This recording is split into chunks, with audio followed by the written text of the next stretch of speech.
वरना मैं ये अंगूठी खुद उतारूंगा तो बहुत तकलीफ होगी तुम्हें। मैंने कहा कौन हो तुम? कहने लगा तुम्हें अभी भी नहीं पता मैं कौन हूं। मैंने कहा तुम जो कोई भी हो, मेरी जिंदगी से जा सकते हो। मेरी जिंदगी में तुम्हारी ना कल कोई जगह थी ना आज है।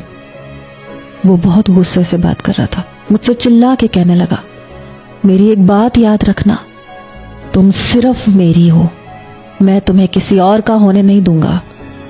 कहने लगा बहुत शौक है ना तुम्हें मुझे देखने का, कल तुम्हारे सामने आकर तुम्हारा हाथ पकड़कर ये अंगूठी मैं तुम्हारे हाथ से उतार के फेंक दूंगा।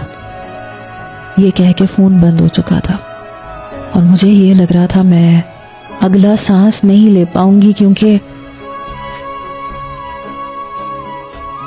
उस लड़के की बात ने मेरे होश उड़ा के रख दिए थे। कौन था वो और क्यों मेरी जाती जिंदगी में मुदाखलत कर रहा था? मुझे धमकियां देने वाला वो होता कौन था? मैंने दोबारा उसी नंबर पे कॉल की, लेकिन फोन बंद जा रहा था। पूरी रात मुझे इस खौफ से नींद नहीं आई कि पता नहीं वो कल मेरे साथ क्या करेगा। कभी कभी दिल में ये भी तजस्सुस आने लगता कि पता नहीं देखने में वो कैसा होगा, कौन होगा। कई सवालात मेरे दिमाग में कुलबिला रहे थे, जिनका मेरे पास कोई जवाब नहीं था। सुबह भी मेरी आंख जल्दी खुल गई। बीनिश से मैंने कोई बात नहीं कही थी, उसे कुछ नहीं बताया था। यूनिवर्सिटी में जाके मेरी नजरें अपने चारों तरफ घूम रही थी। पता नहीं क्यों मैं बदहवासी का शिकार हो रही थी। दिल जोर जोर से धड़क रहा था।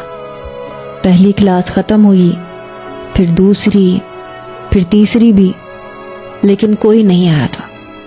मैं बीनिश के साथ ही कैंटीन में पहुंची। हमने बर्गर मंगवाए। तब भी मैं पूरी कैंटीन में देख रही थी। दिल बेहद बेचैन था।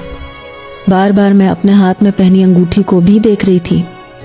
कुछ ही देर बाद कैंटीन से बाहर लड़कों के लड़ने झगड़ने की आवाजें बुलंद हुई। बहुत से स्टूडेंट्स बाहर जा चुके थे। बीनिश मुझे भी बाहर ले गई। लड़कों के दो ग्रुप्स के बीच में झगड़ा हो गया था और एक भगदड़ सी मच गई थी। इसी दौरान बहुत से लड़के उन दोनों ग्रुप्स को एक दूसरे से अलग करवाने लगे ताकि लड़ाई खत्म हो सके, लेकिन लड़के लड़ते हुए मुंतशिर हो चुके थे। एक हुजूम सा इकट्ठा हो गया था।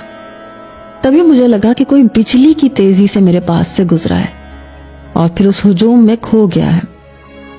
मैं अभी ठीक से समझ भी नहीं पाई थी जब मुझे अपनी उस उंगली में जलन सी महसूस हुई जहां मैंने